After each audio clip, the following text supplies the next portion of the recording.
Carl Sagan once said that if you wish to make an apple pie from scratch, you must first invent the universe.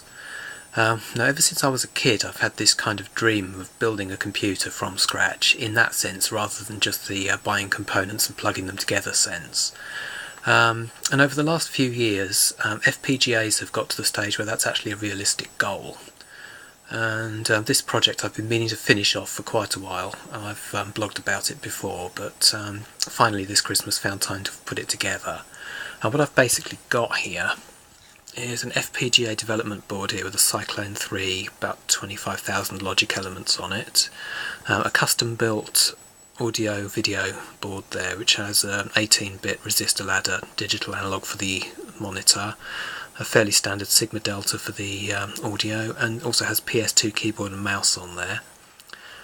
To use as a case for this project, I've got there the body shell from an Aspire L320. I think they're really nice looking cases, and because the computers themselves have a nasty habit of dying, the empty cases tend to crop up on eBay for not too much money. So what I've finally got around to over the last few days is mounting the guts of the project inside the case. So I'll show you that now. There we are, you can see there we have the main development board there, AV board up in that corner. That's the board there containing a couple of joystick ports and a couple of dip switches. This side is a latching power circuit, which is necessary because the power switch on this case is just a momentary push button, not a sort of toggle on off switch.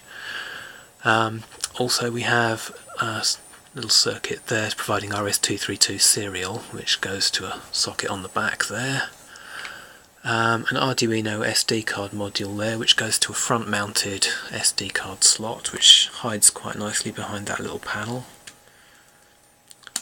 I've taken a slightly ghetto approach to mounting some of this stuff. The SD card module is actually mounting on a pencil eraser, which is araldited to the back of the case because there are no convenient mounting points anywhere near it.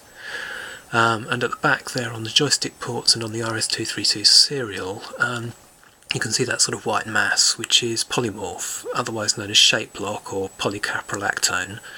It comes in little white granules which you pour into a mug, add boiling water, dig them out with the handle of a teaspoon, and you've basically got this putty which can be shaped and moulded. The reason I've done it like that is simply because I remember from my childhood that 9-pin joystick ports can take a significant amount of force, and just needed something physically strong to provide some support to those sockets. And once again, there weren't any convenient mounting points on the back plane.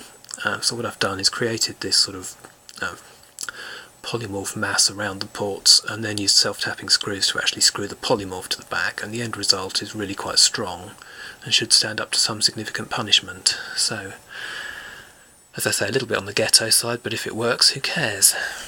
So that's the machine itself. I've stripped out the horrible blue LEDs that were on the front panel as well and replaced them with red, yellow, orange and green ones. So I'll just turn the thing on. There we go.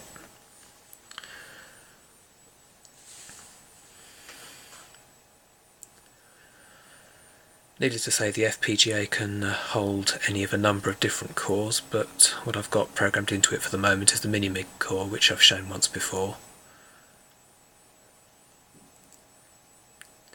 I think last time round I demonstrated Z-Wolf 2 on it. This time I'm just going to let it boot into Workbench. The SD card I've got here basically contains the contents of my old Amiga 4000's hard drive.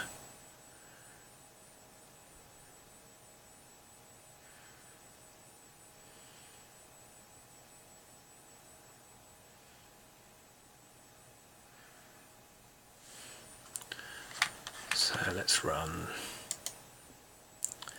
Deli Tracker, good old Deli Tracker.